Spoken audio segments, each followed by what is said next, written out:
সবাইকে আমন্ত্রণ আরআরএম inside politics অনুষ্ঠানের সঙ্গে আছেন প্লাবন রহমান। অনুষ্ঠানের মধ্যে দিয়ে সাম্প্রতিক সময়ের গুরুত্বপূর্ণ বিষয় আমরা তুলে ধরার চেষ্টা করি। আজকে আমাদের আলোচনার বিষয় ট্রাইব্যুনালে বিএনপির আবেদন ও আগামীর রাজনীতি। আপনারা নিশ্চয়ই জানেন ইলিয়াস আলী সহ 2276 নেতাকর্মী গুম খুন ট্রাইব্যুনালে বিএনপি অভিযোগ করেছে। ট্রাইব্যুনালে এর মধ্যে বিভিন্ন জন অভিযোগ করছে, গুম খুনের বিভিন্ন অভিযোগ ট্রাইব্যুনালে যাচ্ছে, গণহত্যা সহ।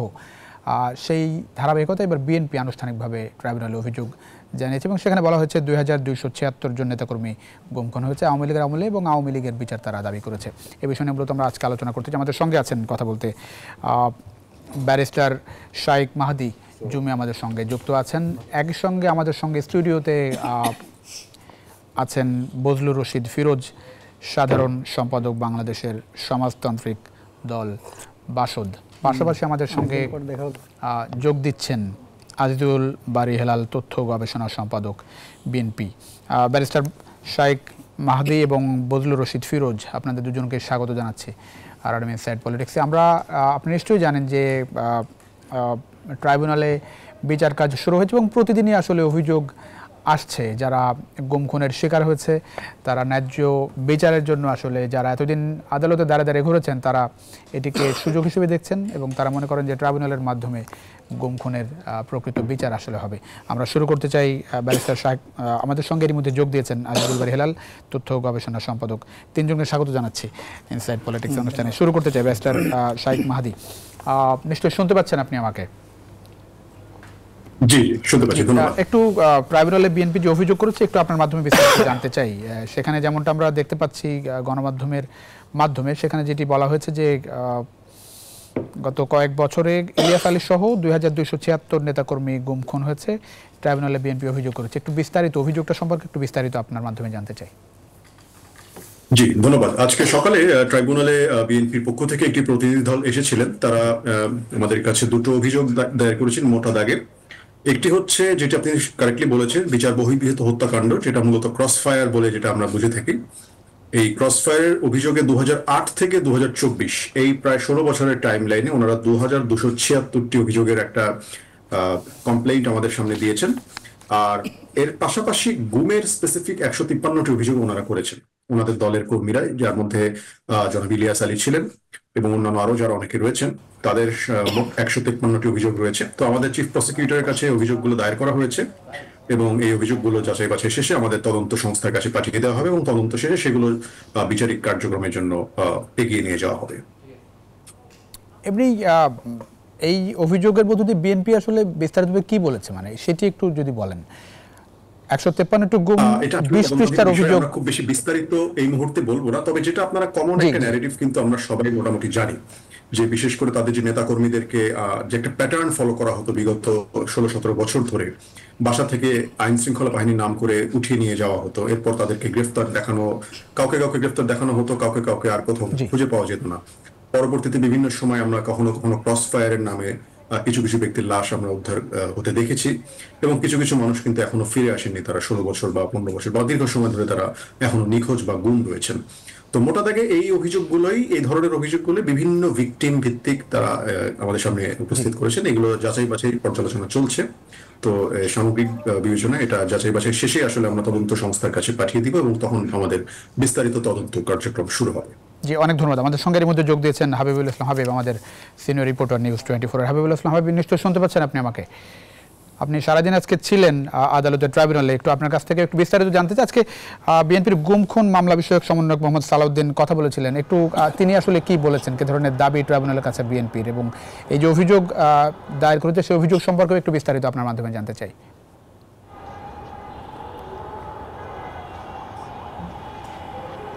জি, আপনাকে অসংখ্য ধন্যবাদ এবং নিউজ 24 এর দর্শক যারা এই মুহূর্তে টেলিভিশন সেটের সামনে বসে আছেন সবাইকে ধন্যবাদ জানিয়ে বলতে চাই যে আজকে ট্রাইব্যুনালে বিএনপির যে প্রতিনিধি দল গুম খুন বিষয়ক যে তথ্য সংগ্রহের যে কমিটি, সেই কমিটির সমন্বয়ক মোহাম্মদ সালাউদ্দিন আহমেদ, তিনি যে অভিযোগটি নিয়ে আজকে আন্তর্জাতিক অপরাধ ট্রাইব্যুনালে গিয়েছিলেন, সেখানে সবচেয়ে মানে সংখ্যাটা এমন যে বিগত 15 বছরে যে এত সংখ্যক গুম খুন, অর্থাৎ সেখানে 2276 জনকে গুম করে, ক্রস ফায়ার করে বা হত্যা করা হয়েছে, এবং এর ভিতরে গুমের সংখ্যাটা হচ্ছে 153। এই যে সংখ্যা, এটি কিন্তু বিশাল একটা সংখ্যা। এবং তারা যে বিষয়টি সবচেয়ে স্পষ্টভাবে বলেছেন যে ঢাকা মহানগর থেকে শুধু 52 জনকে ক্রস ফায়ার এবং হত্যা করা হয়েছে বিগত 15 বছরে। এবং এছাড়া বিভিন্ন জেলায়, এর ভিতরে ময়মনসিংহ জেলায় 54 জনকে, এরকম সারা দেশের যে বিভিন্ন জেলা থেকে যে হত্যার অভিযোগগুলো বিগত 15 বছরে এসেছে, এর ভিতরে বেশিরভাগই হচ্ছে ক্রস ফায়ারের অভিযোগ। তো এই অভিযোগগুলো তারা সমন্বয় করে আজকে আন্তর্জাতিক অপরাধ ট্রাইব্যুনালে অভিযোগ দিতে গিয়েছিলেন।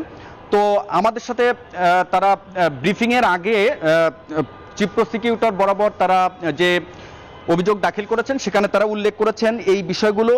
এবং তারা আমাদেরকে যে বিষয়টি বলেছেন যে বিগত 15 বছরে আওয়ামী ফ্যাসিস্ট সরকারের তত্ত্বাবধানে, আওয়ামী ফ্যাসিস্ট সরকারের যে ক্ষমতায় টিকে থাকার যে এক ধরনের হীন প্রচেষ্টা এবং তাদের যে একচেটিয়া, অর্থাৎ এক ধরনের বাকশালী শাসনতন্ত্র কায়েমের যে প্রচেষ্টা, তারই একটি বহিঃপ্রকাশে গুম করে খুন করা, হত্যা করা, ক্রস ফায়ার করা, এ ধরনের বিষয়গুলো তারা তুলে ধরেছে। এবং তারা বলেছেন যে বিএনপি মহাসচিবের সাইন করা যে অভিযোগ, সেখানে তারা উল্লেখ করেছেন যে বিগত 15 বছরে যে সারা দেশে বিএনপি নেতাকর্মীদেরকে নির্মূল করার জন্য, অর্থাৎ বিএনপিকে রাজনৈতিকভাবে মাঠ থেকে একেবারে উচ্ছেদ করার জন্য বিগত 15 বছরে আওয়ামী লীগ শুধু নয়, আওয়ামী লীগের নেতাকর্মীরাই নয়, আওয়ামী যারা প্রশাসন, বিশেষ করে র্যাব, পুলিশ সহ আইন শৃঙ্খলা বাহিনীর বিভিন্ন উইং, ডিবি পুলিশ,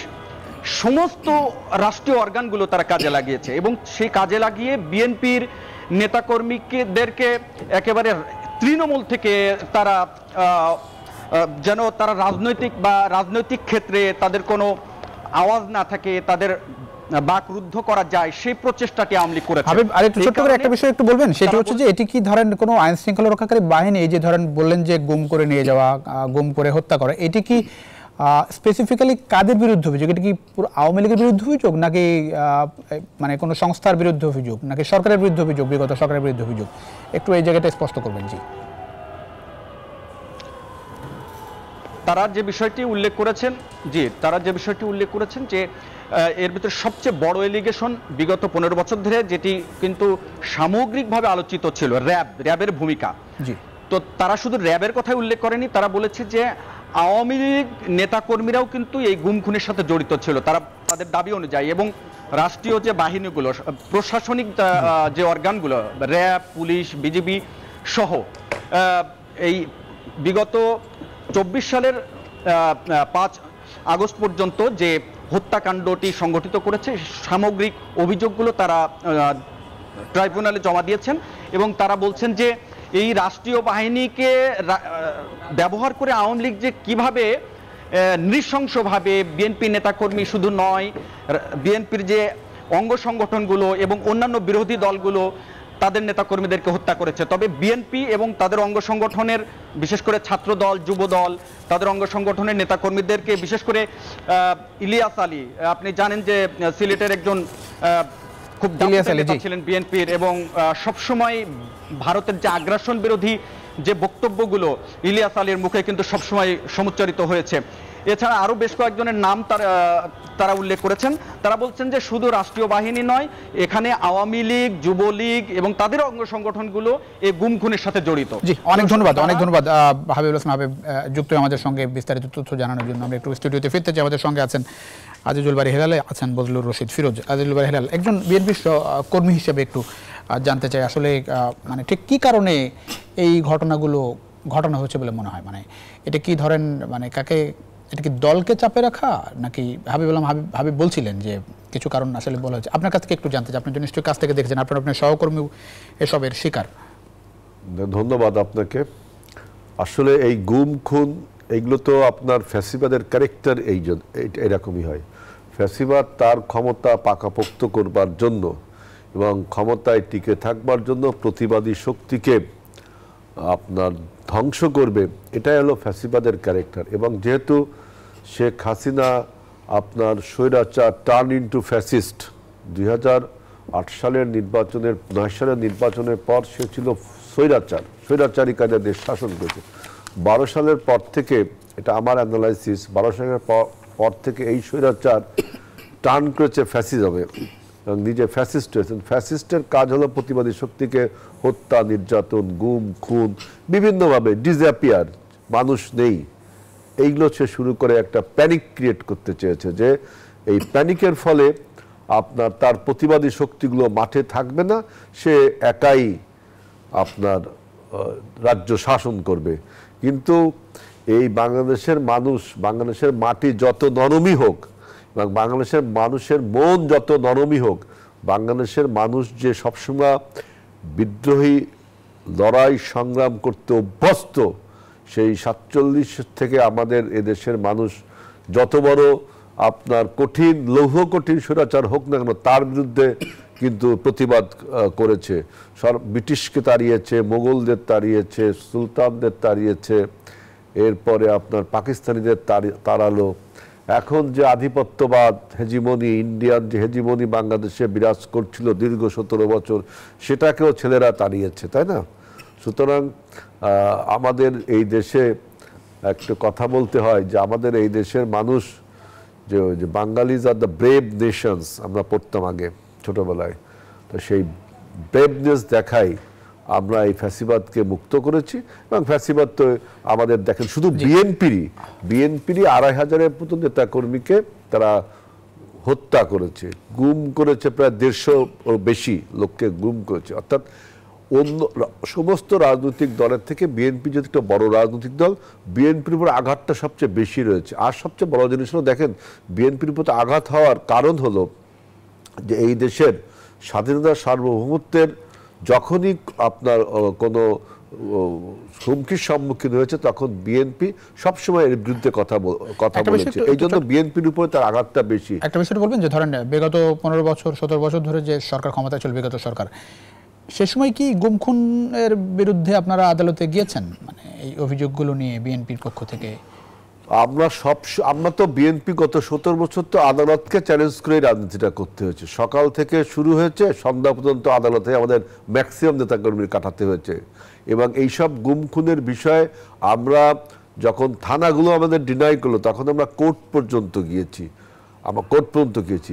এখানে একটা প্রশ্ন হলো যে বিএনপির উপর আঘাতটা কেন বেশি আসে? আপনি দেখেন এই গত 17 বছরে শুধু ফ্যাসিবাদের প্রাধান্য ছিল না, এখানে ইন্ডিয়ান একটা হেজিমনিও ছিল। এবং এইবার যখন দেখেন আমাদের দেশে যখন একটা পরিবর্তন ঘটলো সরকারের, তখন ভারত থেকে যেভাবে অপপ্রচার করা হলো, সেই অপপ্রচারের বিরুদ্ধে অনেক রাজনৈতিক দল আছে বাংলাদেশে, অনেক রাজনৈতিক দল, ইভেন আমাদের বর্তমান যে নতুন প্রজন্মের রাজনৈতিক দল তারাও আছে, এবং আমাদের যে বর্তমান অন্তর্বর্তীকালীন সরকার তারাও আছে। এই ভারত যে প্রচার করছে, সেই প্রচারের বিরুদ্ধে আমরাই প্রথম দাঁড়ালাম বিএনপি।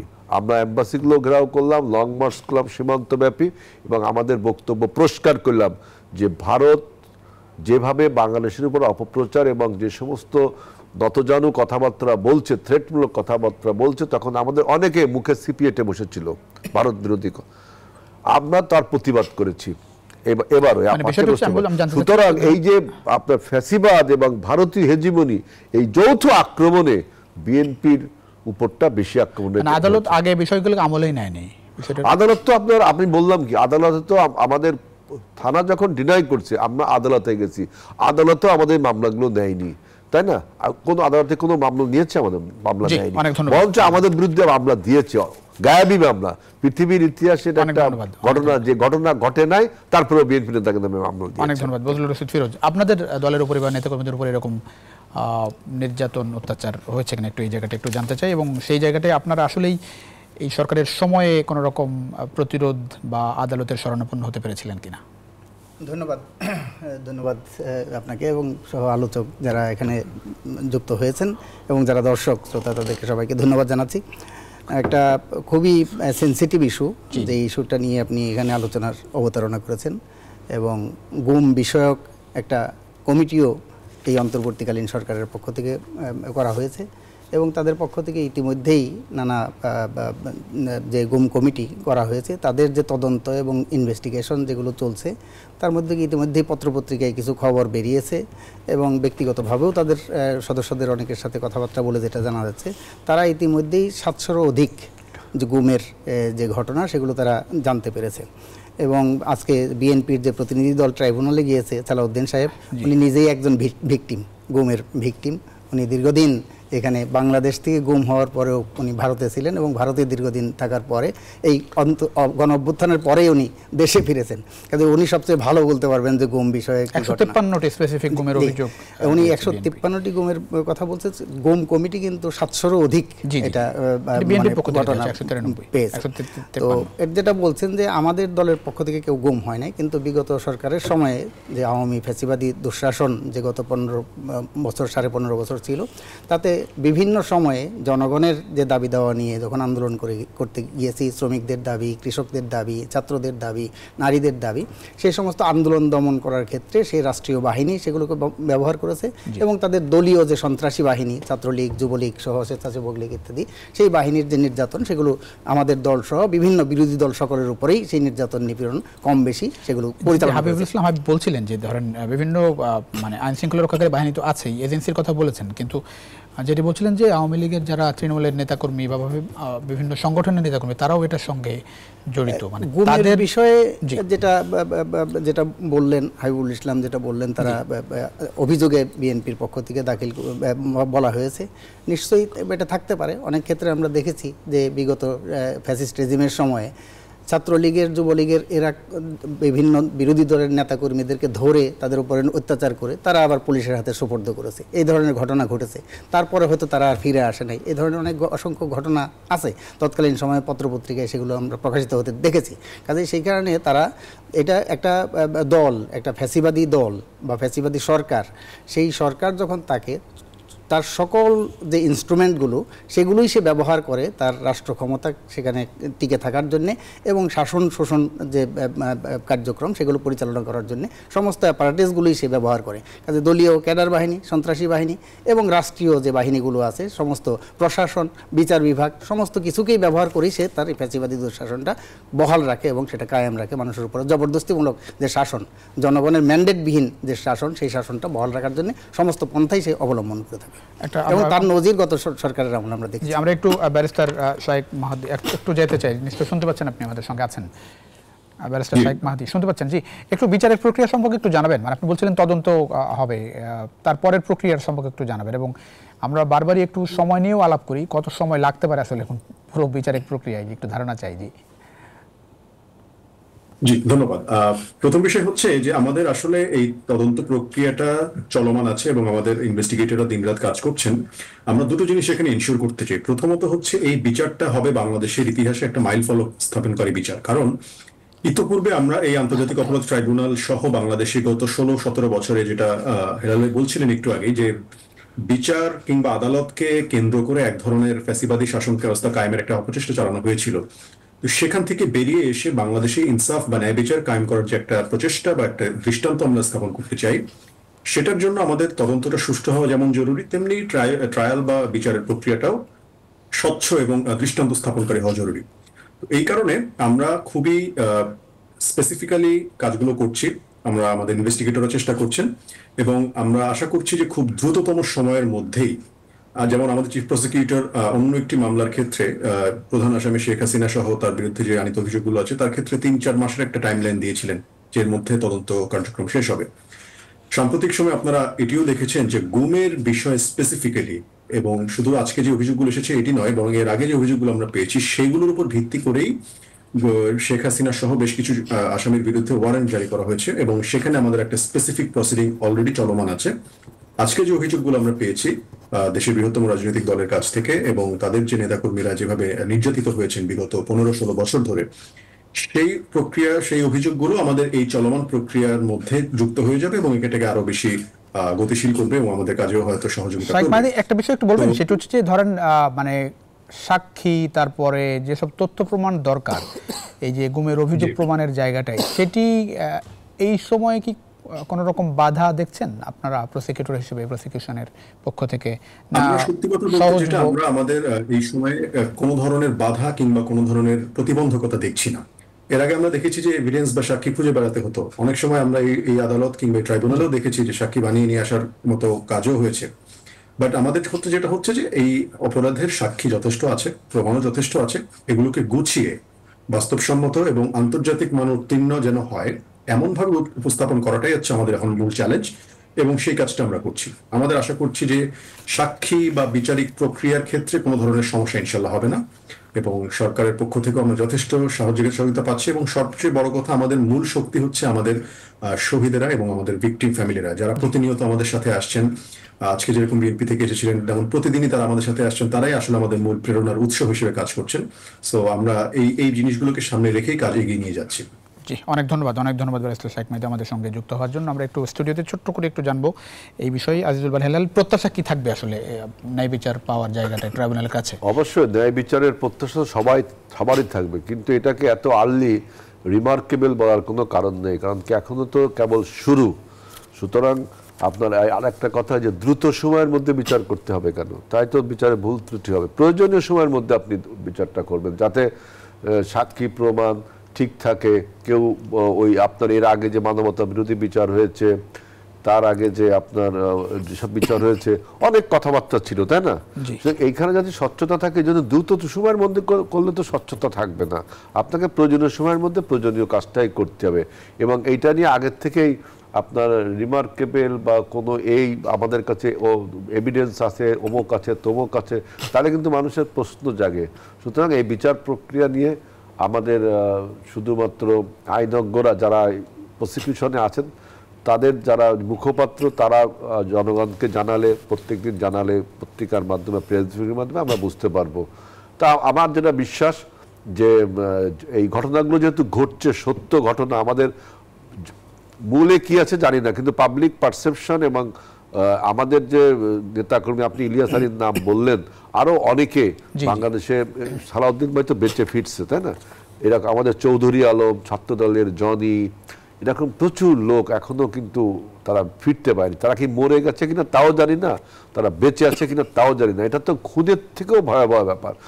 এর তো বিচার হইতে হবে। এই বিচার নিয়ে কোনো এটা তালবাহানা করা চলবে না। এই বিচারকে নিরপেক্ষ বলতে কি, মানে আপনাকে এই বিচারকে যথার্থ হতে হবে। নিরপেক্ষ কথাটাও এখানে খাটে না, যথার্থ হতে হবে বিচার। জি, অনেক ধন্যবাদ। একটা ছোট্ট বিরতির পরে ফিরছি বলতে আপনার কাছে।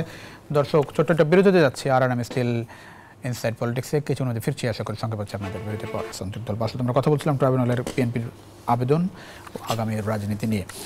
বজলুর রশিদ ফিরোজ আজকে খুব গুরুত্বপূর্ণ কিছু কথা বলেছেন মির্জা ফখরুল ইসলাম আলমগীর। আমি একটু এটি দিয়ে শুরু করতে চাই। রাজনীতির আলোচনা বিভাজন সৃষ্টি না করে ঐক্যের আহ্বান মির্জা ফখরুলের, এবং তিনি খুব স্পেসিফিক্যালি বলেছেন যে ক্ষমতায় টিকে থাকার জন্য একরকম অসুস্থ প্রতিযোগিতা তিনি দেখছেন, এবং আক্ষেপ করে বলেছেন যে শেখ হাসিনার পতনের পরও সবার মধ্যে একরকম অনৈক্য তিনি দেখছেন। আসলে বাস্তবতাটা এরকম কিনা? ধন্যবাদ।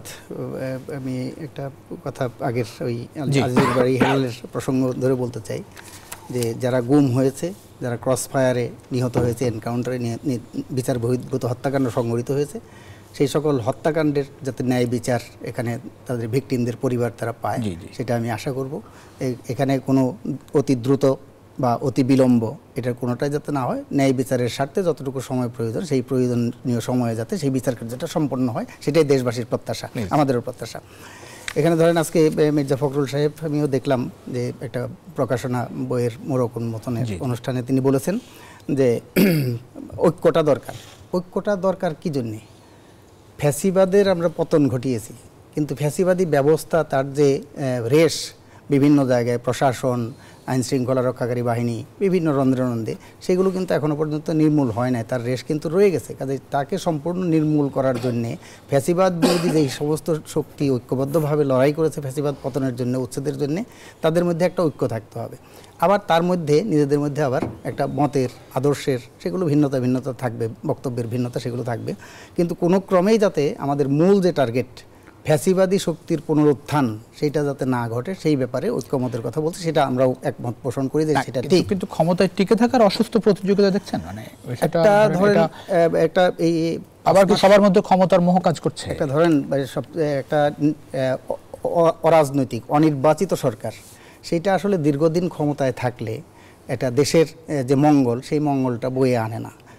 নির্বাচিত সরকার, রাজনৈতিক সরকার, নির্বাচিত সরকার, সেই নির্বাচিত প্রতিনিধিরাই দেশ পরিচালনা করার কথা। গত 5 মাসের অভিজ্ঞতা আমরা কি বলে, আজকেই দেখলাম আমি সংবাদপত্রে, আপনারা সবাই লক্ষ্য করছেন যে বিগত ফ্যাসিস্ট আমলেও যে 1 কোটি মানুষের টিসিবির কার্ড ছিল, সেখানে 58 লক্ষ আছে, 57 লাখ, হ্যাঁ 57 লাখ, এখানে 43 লাখ সেখানে কার্ড বাতিল হয়ে গেছে, তারা পাবে না। তার মানে টিসিবির, তার মানে এটা দরিদ্র মানুষ, যে সমস্ত মানুষ এই সমস্ত উপকার ভোগী ছিল, তারা এখানে বঞ্চিত হবে। দ্রব্যমূল্যের ব্যাপারে বাজারে সবজির দাম খানিকটা নিয়ন্ত্রণে আসলেও এখানে কিন্তু আবার উৎপাদক কৃষক তারা সেটা পাচ্ছে না। দেখা যায় ঠাকুরগাঁতে 2 টাকা একটা ফুলকপির দাম, এখানে 30 টাকা এখনো পর্যন্ত কিনতে হচ্ছে, তাহলে মধ্যস্বত্বভোগী। বাণিজ্য মন্ত্রী আজকে বললো যে চালের দাম 7 টাকা থেকে 10 টাকা পর্যন্ত কেজিতে বেড়ে গেছে। তার মানে সাধারণ মানুষ তাদের কিন্তু জীবন জীবিকা নির্বাহ করতে নাভিশ্বাস উঠছে। এই পরিস্থিতিতে তারা কিন্তু কোনো কিছুই এখানে দৃশ্যমান যে অগ্রগতি, দৃশ্যমান যে উন্নতি, সেই উন্নতি তারা এই অন্তর্বর্তীকালীন সরকার দেখাতে পারছে না।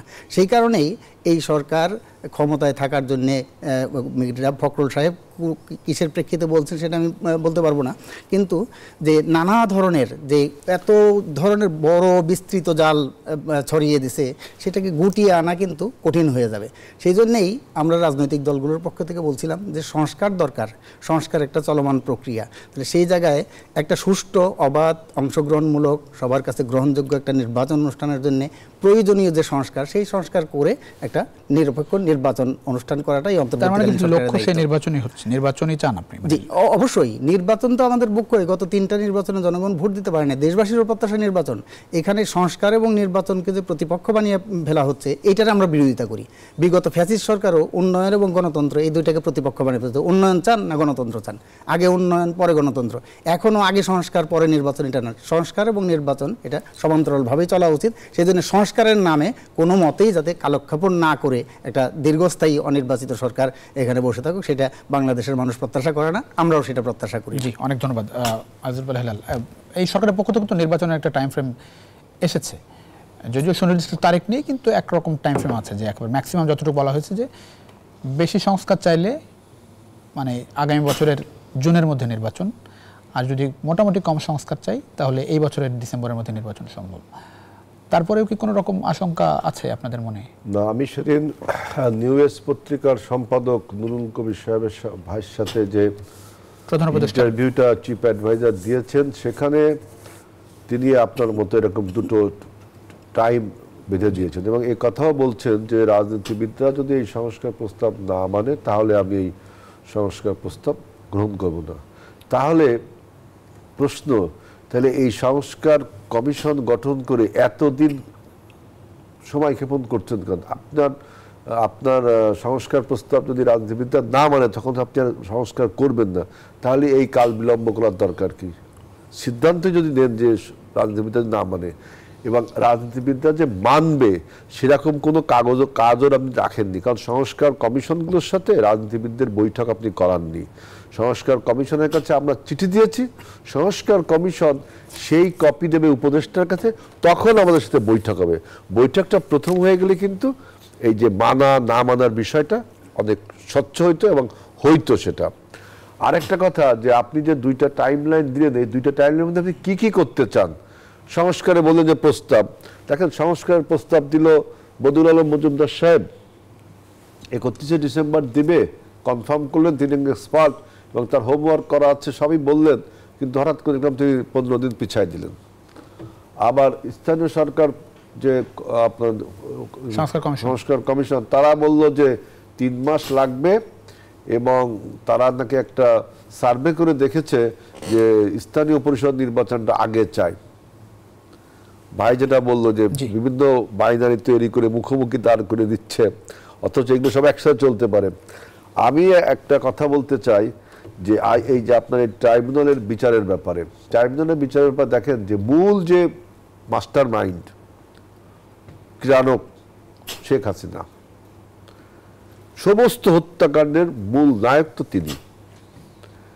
তিনি তো বিভিন্ন সময় বক্তৃতায় বলেছেন হাত পুড়িয়ে দেব, হাত ভেঙে দেব, আপনার পা ভেঙে দেব, তিনি বিভিন্ন বক্তৃতায় রেকর্ড তিনি বলেছেন কিন্তু। এবং পিপলস পারসেপশন আছে যে তার সিদ্ধান্ত ছাড়া কোনো ঘটনা ঘটে না, তাই না? এর আগেও এরকম ঘটনা ঘটছে যে লাল ঘোড়া দাবড়িয়ে দেব শেখ মুজিব বলছিল না, সিরাজ শিকদারের মৃত্যুখানে পরে কোথায় সিরাজ শিকদার বলছিল না, এইরকম উক্তি কিন্তু তিনিও, শেখ হাসিনাও করেছে। তিনি এই দেশ থেকে পালিয়ে গেল, ভারতে আশ্রয় দিল, ভারত বলতেছে যে তার ভিসা পাসপোর্ট বাতিল, আবার আজকে দেখলাম তার ভিসার মেয়াদ বাড়ানো হচ্ছে। এই ব্যাপারে তাই না, তার ভিসার মেয়াদও বাড়ছে। একজন গণহত্যার আসামি বা খুনি আসামি, সে আপনার পার্শ্ববর্তী দেশে আছে এবং তার যে সহকারী মেন্টর, মন্ত্রী, এমপি, আওয়ামী লীগের নেতা কর্মী ছিল, তারাও এই খুনের সাথে অনেকে জড়িত, তাই না? অনেক খুনের নাম আমি বলতে পারবো যে যেখানে আওয়ামী লীগের মন্ত্রী, এমপিরা জড়িত। এখন আমি যেহেতু এই ট্রাইব্যুনালের কোনো অংশ না, এই জন্য নামটা আমার বলার দরকার হচ্ছে না। এখন এই সমস্ত সহকারী মাস্টার মাইন্ডরা কিভাবে দেশ থেকে পালিয়ে গেল? অনেকে পালিয়ে গেছে না, কিভাবে পালিয়ে গেল তাদেরকে এবার আবার দেখছি অনেক এই খুনের আসামি বা খুনের সাথে জড়িত অনেক লোক এখনো চাকরি করছে, প্রশাসনে বলেন বিভিন্ন জায়গায় চাকরিও করছে খুনের সাথে জড়িত, তাই না? সুতরাং এই বিষয়গুলো কিন্তু অ্যাড্রেস করতে হবে, এই বিষয়গুলো অ্যাড্রেস করতে হবে। আর আমাদের মহাসচিব যেটা বলেছেন যে ক্ষমতায় টিকে থাকার একটা অসুস্থ বিচারিক প্রক্রিয়ার মধ্যে আছে, বিচার তো চলছে, এই বিচারটাকে আমি কংগ্রাচুলেট করছি। আমি কিন্তু এইগুলো বললাম, আমাদের মহাসচিব যেটা বলছেন যে সরকার ক্ষমতায় থাকার জন্য, টিকে থাকার জন্য অসুস্থ প্রতিযোগিতা, এটা তো আপনি কিছু কিছু বক্তব্য লক্ষ্য করলেই পাবেন। যেমন একজন উপদেষ্টা রিজওয়ানা হাসান বলল রাজনীতিবিদরা গত 57 বছরে কোনো সংস্কার করে নাই। এর উত্তর আমরা বহুবার দিয়েছি যে সংস্কার না করলে আপনি মন্ত্রী হতেন না এনজিও কর্মী থেকে। আর একজন উপদেষ্টা বলল যে ডান এবং বাম এবং বিভিন্ন রাজনৈতিক দল নাকি তাদেরকে হয়রানি করছে। আমরা তখন বলেছি যে রাজনৈতিক দলগুলো যদি হয়রানি করে তাহলে আপনি একদিনও ক্ষমতা থাকতে পারবেন না, রাজনৈতিক দল 200 ভাগ সমর্থন করে বিধায় আপনি ক্ষমতায় আছেন। আর একজন উপদেষ্টা বলল যে সংস্কার ছাড়া নির্বাচন হবেই না। তিনি 111-এর সেই মতলববাজি নির্বাচন কমিশনার ছিলেন। তিনি বলছেন, তথা আমরা বুঝি যে তাদের ওই ফর্মুলায় কিভাবে 17 বছরের ফ্যাসিবাদ তৈরি হয়েছিল। তিনি বলছেন সংস্কার ছাড়া। আবার দেখলাম যে 111-এর যে উপদেষ্টা পরিষদ ছিল তার একজন উপদেষ্টা বলছে, হোসেন জিল্লুর রহমান, যে সংস্কার ছাড়া বাংলাদেশে ভয়াবহ ঘটনা ঘটবে। তখন আমরা কিন্তু 2-2 4 মিলাতে পারি যে এই সমস্ত লোক 2008 সালে মতলববাজি করে ভারতের প্রযোজনায় একটি 17 বছরের ফ্যাসিবাদ তৈরি করেছিল, আবার তারা মুখ খোলা শুরু করেছে এই সময়। এবং ঠিক একই বয়ান দেখেন, ওই সময় বলেছিল সংস্কার পরিবর্তনতন্ত্র এইরকম কথা, এখন আবার এই সংস্কার পরিবর্তনতন্ত্র এইগুলো যখন আর পারছে না তখন সমস্ত বিচারে যে আজকে যে বিচারের কথা তো আপনারা বলছেন যে প্রয়োজনীয় সংস্কার করার প্রথম, হ্যাঁ আমি তো বলছি, ভাই বললো না, আমরা তো দেখেন কি মানে তারাও তো সংস্কারে যাচ্ছে, সংস্কার শেষ করে নির্বাচন। আর সংস্কার আর আপনার নির্বাচন একই সাথে চলতে পারে। আমরা সংস্কার তো চাই, সংস্কার তো অল টাইম হচ্ছে ভাই। উনারা বলছে সংস্কার শেষ করবেন, একটা আপনার আপেক্ষিক ব্যাপার নিয়ে কখনো শেষ করা যায়? একটা চলমান ব্যাপারকে আপনি শেষ করবেন, সংস্কার শেষ তারপরের দিন, এটা একটা বেগ টার্ম ইউজ করছে, সংস্কার শেষ করে তারপর নির্বাচন। আরে নির্বাচন দিয়েও তো নতুন কিছু সংস্কার করার প্রয়োজন রাখতে পারে যখন ফিল্ডে তার উপযোগী রাখতে। এই জন্য আমাদের মহাসচিব বলছে যে এই যে কথাগুলো বলছে উপদেষ্টা পরিষদ থেকে, যে এই জন্য মনে হচ্ছে তাদের ক্ষমতায় টিকে থাকার একটা অসুস্থ প্রতিযোগিতা। তবে এটা ঠিক যে নিউজ পত্রিকায় যে কথাটা তিনি বলেছেন এটা জনগণ আশ্বস্ত, কিন্তু আমাদের বক্তব্য হলো যে আপনি এত সময় লাগাচ্ছেন, সেই সময়গুলো কোন কোন কাজে ব্যবহার, কি কি কাজ করবেন এর মধ্যে আপনি একটা যেমন উদাহরণ পরে ঠিক হবে। আসলে এটা তো ধরেন ঐক্যমত্য কমিশন, এই কমিশন সব রিপোর্ট দেবে, তারপরে ঐক্যমত্য কমিশন, তারপরে না রাজনৈতিক দলগুলোর সাথে বৈঠক, তারপরে চূড়ান্ত হবে। তারপর যদি বলছে যে যদি আমরা না মানি তাহলে এগুলো সব পণ্ডশ্রম, এটা কি হবে? একটা বিরতি নিয়ে ফিরছি। অনেক ধন্যবাদ দর্শক, ছোট্ট একটা বিরতিতে যাচ্ছি। RRM স্টিল ইনসাইড পলিটিক্সে কিছু মধ্যে ফিরছি, আশা করি সঙ্গে পাচ্ছি আপনাদের বিরতির পর। আবারও স্বাগত RRM স্টিল ইনসাইড পলিটিক্স এর সঙ্গে আছেন প্লাবন রহমান, আমাদের সঙ্গে আছেন বজলুর রশিদ ফিরোজ, আছেন আজিজুল বারী হেলাল। বজলুর রশিদ ফিরোজ, আমি একটু জানতে চাই যে জুলাই ঘোষণাপত্র খুব সিগনিফিকেন্ট ডেট ছিল, 15ই জানুয়ারির মধ্যে তাগিদ ছিল। আজকেও হাসনাত আব্দুল্লাহ বলেছেন যে 15 জানুয়ারির মধ্যেই জুলাই ঘোষণাপত্র ঘোষণা করতে হবে। সেই জায়গাটাই আজকে মাহফুজ আলম কথা বলেছেন, উপদেষ্টা, তিনি বলেছেন যে জুলাই ঘোষণাপত্র 15 তারিখে হচ্ছে না, এটি আরেকটু সময় হচ্ছে, বাড়ানো হচ্ছে। সেই জায়গাটা একটু জানতে চাই, এটি কোনো রকম জটিলতার সামনে তৈরি করবে কিনা? কারণ ঐক্যমতের একটা ব্যাপার আছে, বলা হচ্ছে যে ছাত্ররা এবং রাজনৈতিক দলের ঐক্যমতের ভিত্তিতে এটি আসলে ধন্যবাদ প্রণীত করবে। প্রথমত এটা বৈষম্য বিরোধী ছাত্র আন্দোলনের পক্ষ থেকে এবং জাতীয় নাগরিক কমিটির পক্ষ থেকে 31শে December proclamation of July revolution তারা এটা দেওয়ার কথা ছিল। এটা তারা অন্য কোনো রাজনৈতিক দল বা গণ অভ্যুত্থানের যে অংশীজন যারা ছিল তাদের কারোর সাথেই তারা আলোচনা করেনি, নিজেদের মতো করে একটা প্রক্লেমেশন খসড়া করে তারা নিয়ে এখানে ঘোষণা করতে চাইছিল। কাদের সাথে আলোচনা করছে সেটা তারাই বলতে পারবে ভালো। প্রথমত চিফ অ্যাডভাইজারের প্রেস সচিব প্রথমত বললেন যে এটা প্রাইভেট ইনিশিয়েটিভ, আবার কয়েক ঘন্টা 4 ঘন্টা পরে এটা বললেন যে এটা সরকার দেবে। এটা কেন আগে বললেন প্রাইভেট ইনিশিয়েটিভ এবং এখন বললেন যে এটা সরকার ঘোষণা করবে? আবার আজকে কয়েকদিন পরে এসে 30 তারিখের পরে এসে আজকে ধরেন 9 জানুয়ারি, এই 10 দিনের মাথায় এখানে এসে সরকারের পক্ষ থেকে আরেকজন উপদেষ্টা তিনি বললেন যে এটা সরকার দিচ্ছে না, এটা ছাত্রদেরটাই রাজনৈতিক দলগুলোর সাথে আলাপ আলোচনা করে তারা ফ্যাসিলিটেট করবে এটা ঘোষণা দেওয়ার জন্য, এবং টাইমটা ওই নির্দিষ্ট সময় হচ্ছে না। এটা হলো যে আমি প্রথমেই বলি নেই যে এই অন্তর্বর্তীকালীন সরকারের উপদেষ্টা পরিষদের মধ্যে নিজেদের মধ্যে কোনো সমন্বয় নাই, এবং তাদের উচিত ছিল সরকারের বক্তব্যটা পাবলিকলি জনসাধারণের কাছে নিয়ে যাওয়ার জন্য তাদের কার্যক্রম ইত্যাদি সমস্ত কিছু একজন মুখপত্র ঠিক করা দরকার ছিল। কে তাদের এই বক্তব্যগুলো দেশবাসীকে জানাবে, তাদের সিদ্ধান্তগুলো, তাদের পরিকল্পনাগুলো জানাবে, সেটা না করে ক্যামেরার সামনে সমস্ত উপদেষ্টারাই যে যখন পারছে এবং প্রেস উইংয়ের বিভিন্ন জন নানা ধরনের যে বক্তব্য দিচ্ছে, এতে করে দেশবাসী বিভ্রান্ত হচ্ছে। দেশবাসী এটা তাদের যে সমন্বয়হীনতা, এতে শঙ্কাবোধ করছে যে দেশটা কোথায় যাচ্ছে। এই উপদেষ্টারাই ওই যে একটু আগে আজিজুল বারী হেলাল বললেন যে উপদেষ্টাদের এক একজনের এক এক রকম বক্তব্য। দেখেন, বাজার হওয়া উচিত, মানে বাজার নিয়ন্ত্রণ করতে পারছে না। এখানে বাণিজ্য উপদেষ্টা আজকে বললেন, কালকে বললেন এক জায়গায় যে তার কাছে জাদুর কাঠি নাই। আমরা বাণিজ্য উপদেষ্টাকে বলবো যে দেশনায়কের কাছে যান শ্রীলঙ্কা, যে তারা কিভাবে বাজারটা নিয়ন্ত্রণ করলো, তাদের ক্ষমতা গ্রহণের 10 দিনের মাথায়, 1 মাসের মাথায় কিভাবে মূল্যস্ফীতি -5-এ তারা এখানে নিয়ে আসলো, তাদের কাছে গিয়ে শিখে আসেন এখানে। আর বাণিজ্য মন্ত্রী বৈঠক করে সয়াবিন তেলের ব্যবসায়ীদের সাথে বৈঠক করে 8 টাকা দাম বাড়ালো, কিন্তু এখন দেখা গেল যে এটা তারা 28 টাকা বেশি ধরে এখানে বাজারে বিক্রি করতে। তার মানে বাজারের উপরে কোনো নিয়ন্ত্রণ নাই এই সরকারের, বাণিজ্য মন্ত্রী। তো সেই জন্য বলতেছি যে এই যে প্রক্লেমেশন নিয়ে যেটা বলছেন যে এটা ঐক্যমত্য হওয়ার ব্যাপার, এটা তাড়াহুড়া করার ব্যাপার না। আমরা জানি যে জেফারসন ডিক্লারেশন লেখার দায়িত্ব পেয়েছিলেন, সে কিন্তু অন্য জায়গায় গিয়েছিলেন 3 মাসের জন্য, সে অন্য জায়গায় গিয়ে আলাদা ফিলাডেলফিয়াতে গিয়ে ওখানে বৈঠক করে তারপরে সে ঘোষণাটা সেখানে লিখেছেন মনোযোগ, অখণ্ড মনোযোগ দিয়ে। তো এখানে এটা তো ছেলে খেলা না, এটা মামার বাড়ির আবদারও না, এটা জনগণের যে সেন্টিমেন্ট, সেই সেন্টিমেন্টকে ধারণ করে কোনো জিনিসকে হাইড করা না, কারো প্রতি পক্ষপাতিত্ব না, সমস্ত অংশগ্রহণকে কোন রকম জটিলতা তৈরি করবে কি মনে হচ্ছে কিনা সামনের রাজনীতিতে জুলাই ঘোষণাপত্র? না, জুলাই ঘোষণাপত্রতেও কোনো রকম জটিলতা তো সরকারের ঐক্যমতের ভিত্তিতে তারা যদি 31শে ডিসেম্বর একটা প্রক্লেমেশন জারি করতো, সরকারের কি সমস্যা হয়েছিল? সরকার কেন এটাকে নিজের মধ্যে আপনার অ্যাসিমিলেট করে নিল? সরকার নিজে আবার এখন বলছে যে আমরা এটা ঘোষণা করব না, এখন এই বললো, তাই না? তাইলে কি হলো? সরকার এই জুলাই ঘোষণাপত্র, আমরা তো বলেছি যে সরকার এটাকে নিয়ে একটা তাল ভাঙা শুরু করলো।